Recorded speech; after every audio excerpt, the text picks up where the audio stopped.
ಸುಂದರ ಯುವಕ ದುಷ್ಯಂತ ರಾಜ ಬೇಟೆಯನ್ನಾಡಲು ಬಂದ.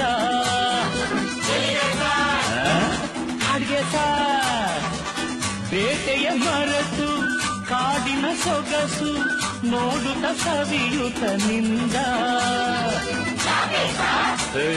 ಸುಮ್ಮನೆ ಸಾರ್ ಕಾಡಿನ ನಡುವೆ ಹುಣ್ಣಿಮೆಯಂತ ಸುಂದರ ಹುಡುಗಿಯ ಕಂಡ.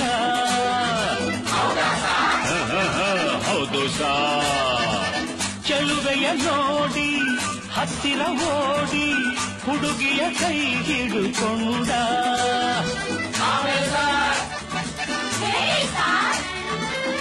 ಹತ್ತಿರ ಕರೆಯುತ್ತ ತೋಳಿಂದ ಬಳಸುತ್ತ ಕಣ್ಣನ್ನೇ ನೋಡುತ್ತಾ ಪ್ರೀತಿಯ ಮಾಡುತ್ತ ಯಾರೇ ನೀನು ಚೆಲುವೆ ಅಂದ.